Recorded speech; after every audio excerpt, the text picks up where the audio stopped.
Oye, Dani, ¿tú sabes cuál fue el primer manga que se publicó en España? Sí, claro. ¿Cuál? Dragon Ball. No, no, anda ya, Dragon Ball. Sí, Si el puño de la estrella del norte fue mucho antes. Sí. Claro. Vamos a verlo. Coaching Pop. ¡Hola, poperos! Aquí estamos en este nuevo canal, Friki Pop. Eso es, va a ser un canal dedicado sobre todo a todo el género de la cultura pop. Es el canal hermano del otro que tenemos, Coaching Pop, dedicado al desarrollo personal. Así que si te gusta la cultura pop y el friquismo, este es tu canal. Te esperamos, apóyanos. Hoy os traemos un tema súper interesante. Y es que muchos de vosotros seguro que os estáis planteando realmente cuál fue el primer manga que se publicó en España. Entonces, bueno, hemos decidido crear esta sección que es la historia del manga en España. Así que a raíz de toda nuestra vivencia y experiencia, ya que somos más viejos que muchos de vosotros, ya peinamos canas, ¿no? Sí, mira. Pues os iremos contando muchas de las experiencias que hemos ido teniendo con el mercado, ¿no?, del manga desde los años 90. Bueno, en los primeros años yo sí tengo que decir que realmente mi primer contacto sí fue Dragon Ball.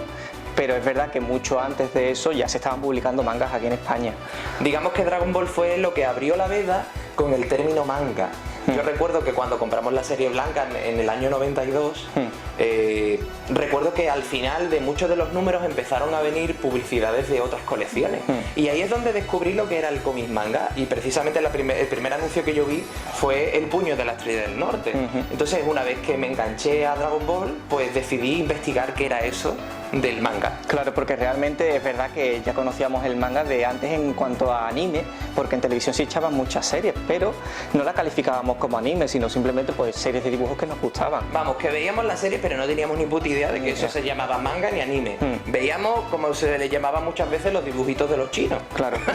Porque como las canciones eran chinas, pues, verdad. Ahí fue donde empezábamos a... Pero la realidad es que ese no fue el comienzo de las primeras llegadas de manga en España como publicación oficial. Para nada. A ver, ¿muchos de vosotros sabéis cuál es? Pensadlo. La realidad es que, como hemos dicho antes, Dragon Ball fue una de las publicaciones que en el año 92 se publicaron, pero antes de Dragon Ball ya había varias colecciones que se estaban publicando en el mercado, como era El puño de la estrella del norte, Mai la chica con poderes, Grey y bueno, otras cuantas más creo. No muchas, porque Dragon Ball se publicó pronto. Lo que sí es cierto es que Dragon Ball fue la primera colección que se creía que se había publicado directamente con negociación con Japón, con Shueisha, pero tampoco es verdad. Antes de Dragon Ball hubo otros precedentes de publicaciones de manga directamente con Japón. Y en este caso, ¿sabéis cuál es? ¿Cuál?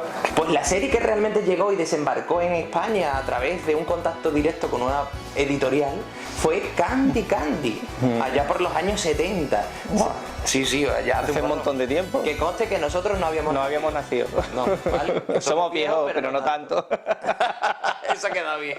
¿Cómo consiguió Bruguera que se publicara Candy Candy? Bueno, pues no lo sé, no tengo ni puta idea de cómo. Pero la cuestión es que convencieron a Kodansha para poder traer esa colección y lo que hicieron fue adaptar las páginas.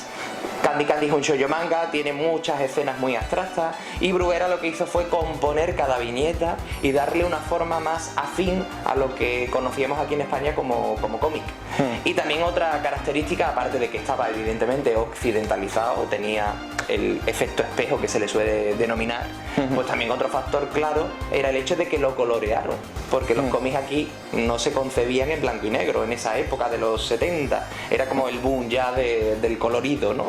Bueno, finales de los 70 ya. De hecho, había otras series que empezaron a adaptar, no sé si fue, supongo que fue posteriormente, lógicamente, como Mazinger Z, que incluso hacían producto nacional. Claro, eso no era producto japonés, no era japonés. Eran adaptaciones. De hecho, antes de llegar ese manga de Candy Candy también llegó unas adaptaciones dibujadas por otros, no sabemos por quién, porque eran los negreros, no tenían nombre, pero habían otras publicaciones ya de Candy Candy en forma de cómic que habían llegado, ¿no? Pero la realidad es que, digamos, no era producto, entre comillas, oficial para los que hoy en día los otakus consideramos manga, ¿vale? Pero es que ahí no queda la cosa, en verdad después de Candy Candy también hubieron otros precedentes. En concreto hay un capítulo especial, una obra que se llama El Caminante.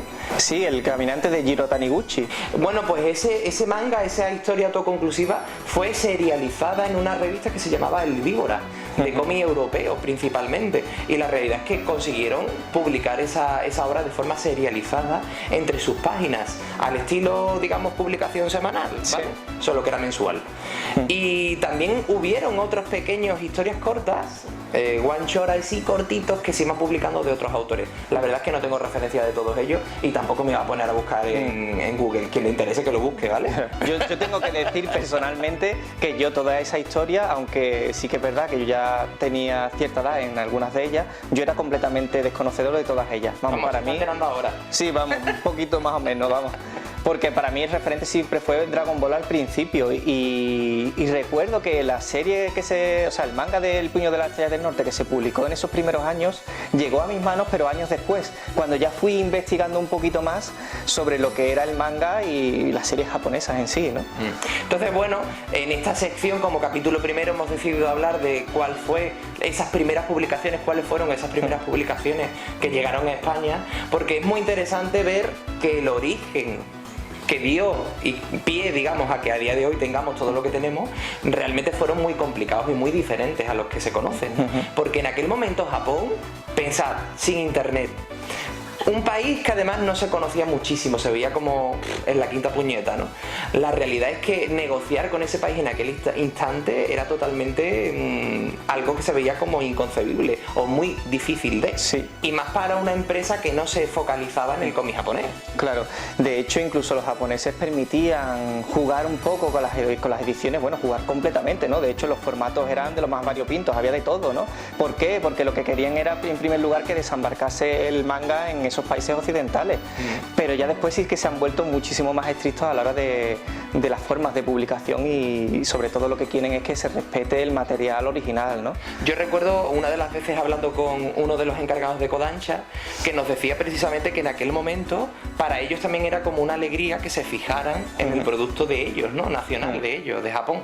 Sí. Y recuerdo que en aquel momento es que no ponían tantas barreras a priori porque querían de algún modo abrir la veda a dar a conocer su producto. Es cierto que les duró muy poco porque al poco tiempo ya empezaron a poner bastante más exigencias, sí. Pero fue muy interesante. Claro. Y digamos que hay varios ciclos, ¿no? Nosotros le llamamos el ciclo de publicación sin identificar, digamos que se publicaba Candy Candy, El Caminante y otras obras menores sin saber muy bien lo que era. Y también hubo otra que se publicó también antes de esta llegada de primera oleada de cómics de Planeta a través de Viz, que fue lo que denominaron el dinosaurio cabrón, que era Gon. Era un manga que no tenía bocadillo, no tenía diálogo, sí. Y era muy interesante, era la historieta, la vida de un dinosaurio que nace, sí. Y bueno, a ver qué es lo que ocurre en esa etapa, sí, ¿no? Bueno, de su vida. Es muy fuerte porque yo conocí Gon antes en el videojuego, creo que era de Super Nintendo. ¿Ah, que había un videojuego? Sí, había un videojuego de Gon. Ah, no lo sabía. Y me llamaba mucho la atención porque era un dinosaurio muy cabezón y tenías que ir pues pegando cabezazos, ¿no? a los dinosaurios enemigos y demás, ¿no? Pero fue años después cuando en las librerías empezó a llegar el material de Gon pues publicado por una editorial aquí, ¿no? Y la cúpula. Exactamente. Cúpula en formato además tipo tomo, vamos, tampoco estaba tan mal, solo que era un precio muy caro para lo que en aquella época se pagaba por un cómic. Es que era muy fuerte porque llegaba, o sea, yo era conocedor del manga muchas veces antes por los videojuegos que me llegaban que por el material que llegaba en sí mismo publicado aquí, ¿no? Y era muy interesante después hacer el cotejo, ¿no? De, ostras, esto lo conozco pero por el videojuego que he jugado y ahora empiezo a conocer un poco más la historia porque estaba todo en japonés. Sí. Entonces no te enterabas de nada de lo que estabas jugando, vamos. En el caso de Gon es verdad que estaba muy a la par ya de las publicaciones de Planeta, pero también hay que decir que las primeras publicaciones de Planeta, del Puño, Mai, La Chica con Poderes, Grey, todas estas realmente era una negociación a través de Viz, ¿vale? Por lo tanto lo estaban negociando con Estados Unidos, no era todavía un contacto directo con Japón. La primera obra que empezaron a tener un contacto directo con Japón fue Dragon Ball, pero también hay otra que no se conoce, que fue la primera publicación aparte de Dragon Ball, en digamos, editarse en España con contacto directo con Japón, y esa fue 3x3 ojos. Oh, 3x3 ojos, mítica. Se publicó, ya como veis aquí ya no tiene la leyenda de Viz que solían tener en estos formatos. De todas formas, si queréis que hagamos un vídeo sobre la evolución de los formatos del manga en España, dejadnoslo en comentarios, claro, y darle un like también a este vídeo. Y así sabremos que estáis interesados en que hagamos esa reseña, ¿vale?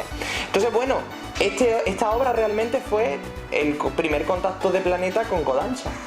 Y fue realmente algo importante para la época. Yo recuerdo que estaba pues recién comenzado a ser otaku otaku y ya sabía que esta era una publicación traída directamente de Japón. Era como, ¡guau! Esta es distinta a las demás, ¿no? Sí, bueno, y es que además 3x3 Ojo era un referente porque se sacaron las OVAs, Sí, la sacó sí. Manga Feeling en su día. Más tarde, sí. Y cuando la vi años después, porque con esta me pasó exactamente lo mismo, yo la conocí cuando ya se había publicado y estaban todos los números, ¿no? Sí. Pues me fui buscando material de segunda mano, porque ya no lo encontrabas, lógicamente, porque ya no era novedad, y traté de hacerme con todos los números, pero se me quedó alguno colgado porque además esta publicación tuvo un corte porque se empezaron a publicar capítulos en una publicación de Planeta que tenía otros mangas que se llamaba Shonen Magazine. Si estáis interesados en que hablemos de eso, ya sabéis, haremos ese vídeo de la evolución del formato del manga en España. Pero eso ya depende de vosotros. Claro. Este manga se publicó en diciembre del 92, muy poquitos meses después de Dragon Ball. Y la verdad es que recuerdo que fue el inicio, digamos, de la avalancha de manga que estaría por llegar en los años venideros, ¿no? Porque ya había un contacto directo, ya no se dependía necesariamente solo a través de Biz. Coaching Bob. ¿Cuál fue vuestro primer contacto con el mundo del manga y el anime? Pues déjanoslo en los comentarios. Así que bueno, nos vemos en el siguiente vídeo. Y recuerda, no te comas el coco.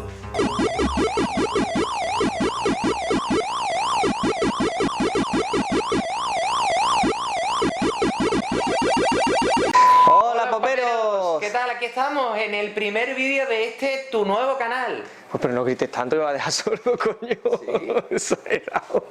No, está bien, ¿no? Energía, ¿no? Pero no tanto, no tanto.